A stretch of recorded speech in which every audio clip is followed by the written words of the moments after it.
This is the Engage Podcast, episode number 10, Keynote Keystones.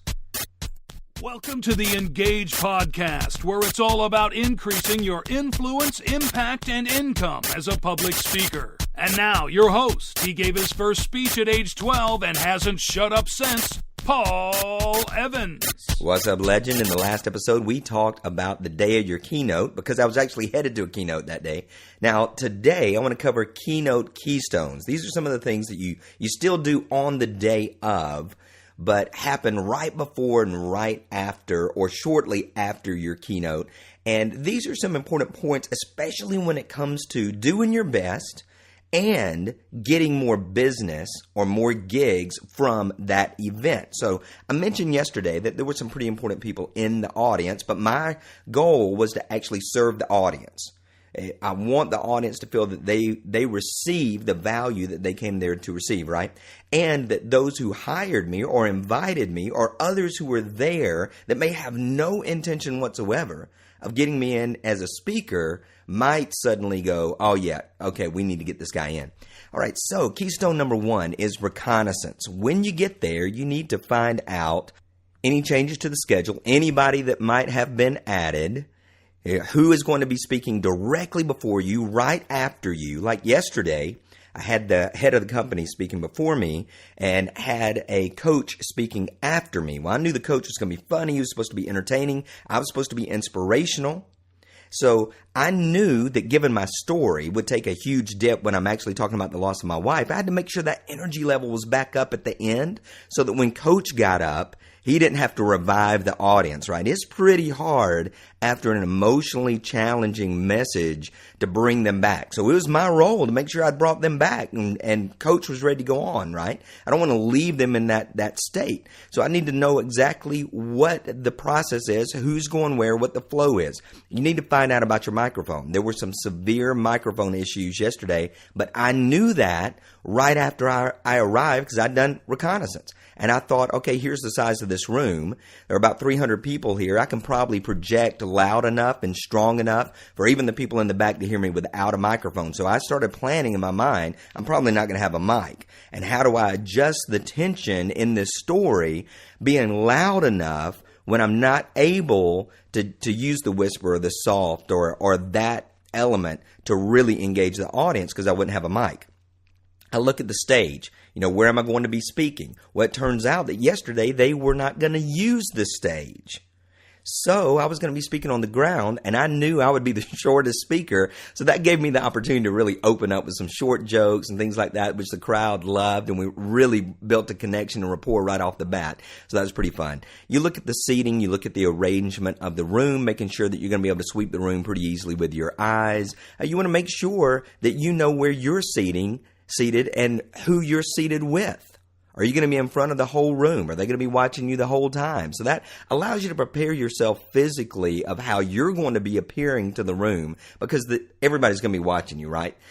And I also make sure that I've got plenty of water that's right there. And usually someone comes up, an assistant or somebody comes up and asks you about it, make sure that you're taken care of. But just in case not, you just want to make sure you've got that. So number 1 is reconnaissance. Those are just some small things and certainly some other things you could do as well. Number 2 is relationships. If you know anybody in the room, make sure that you're greeting them. Don't just stay in your head. Don't just back out and feel like, you know what, I'm just going to do my thing. But look around, see if there's anybody that you know. And if not, meet some people. Meet people at the actual event. Talk to them, engage them. You can use them during your talk if you want to. Use their names, point them out. They love that, and the audience feels like you're highly connected. But even if you don't, simply working through the room, shaking hands. So yesterday when I was doing that, I knew a handful of people and others I didn't know. In fact, one guy thought that maybe he'd invited me because he had never seen this particular person before that he had invited to the event. And the minute I said my name, he said, oh, you're one of the speakers. So he was already familiar who was there. As a speaker, it doesn't matter that you feel like I'm not known or they don't know who I am. And some people in the room may not even know that you're speaking there that day. And there's nothing wrong with that. All you're wanting to do is build those relationships. Number 3 is to release. When you take the stage, you need to let it go. You need to certainly give it all that you've got and be the best that you can be on that given day. When I think back to yesterday when I was doing the keynote and all of the dynamics of the room, not having a microphone, none of that was ideal. But you know what? It doesn't matter because I was there to do my best. I was not there to make sure a microphone worked. I was there to tell the story, to make an impact, to make a difference, to challenge the agents, but also make them proud that they're an agent, to hopefully give the clients the knowledge that they need to be insured, right? So that was another aspect of it. So I wanted to make sure that I released it, that I gave it everything that I could in that moment. Now, I knew as well that there were some important people in the room. One of my buddies said, no pressure, but if this goes well, it could lead to a lot of business. I said, I don't really have any pressure. And this is something the coach said yesterday, and I loved it. I thought this was a great point. And it's actually going to be Keystone number 4. So let me just segue into that right now.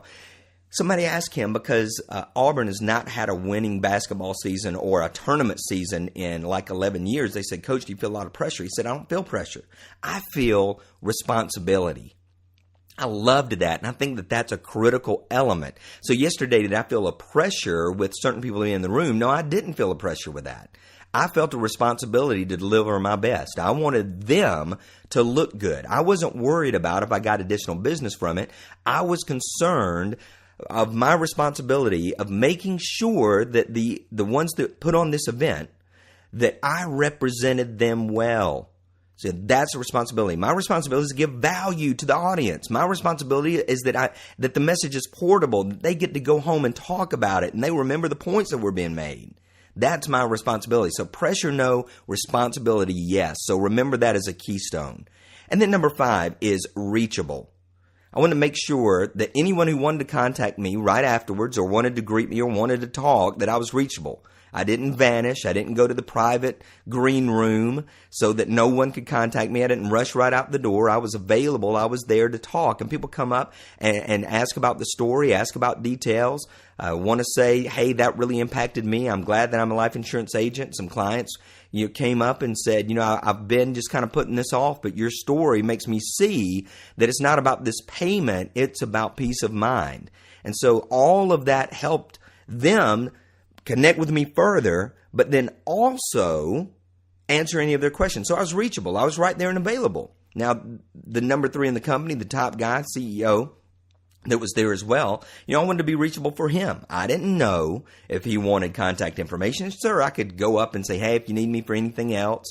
And I certainly did that with the organizer. But when I went to say goodbye to Mark, he took me by the hand, pulled me to the side, and he said, I know you do a lot more than this keynote. I know you do a lot of training in the achievement realm, and I want to talk to you further, and I don't want to get your contact information. So I'm reachable, right? And I'm not going to hide from this guy. And certainly more business is going to come from this keynote, and I think that you'll find out that more business is going to come from your keynotes as well, because that's the way this business really works. You go in and release. You hold up your end of the responsibility, you become reachable, there's going to be more business. It's the way this business works. It's not mega complicated. So now that I'm reachable by the audience, by those who are in attendance who may want to take this conversation further and create more business, that's the key, right? So let me cover these keystones again one more time. Number 1 was reconnaissance. Make sure that you're there early. Make sure you understand the room. Make sure you know about anything that might go wrong. Number 2, relationships. Greet people, everyone you know and people you don't know before the event. Number 3, release. When it's time for you to take the stage, own that place. Own that space. Number 4, responsibility. It's not about pressure. It's about doing what you were invited there to do. That's your responsibility to yourself, to the crowd, and to others. Number 5 is to be reachable. Immediately afterwards, by anyone in the audience who wants to engage you, and certainly in the future by anyone who wants to hire you. So there you go. 5 keystone, keynote principles for you to apply to your business as you engage your audience. You've been listening to the Engage Podcast. Head on over to engagepodcast.com and get your free public speaker training that will help you avoid becoming a human tranquilizer. engagepodcast.com. Speak with passion, or just leave me a note.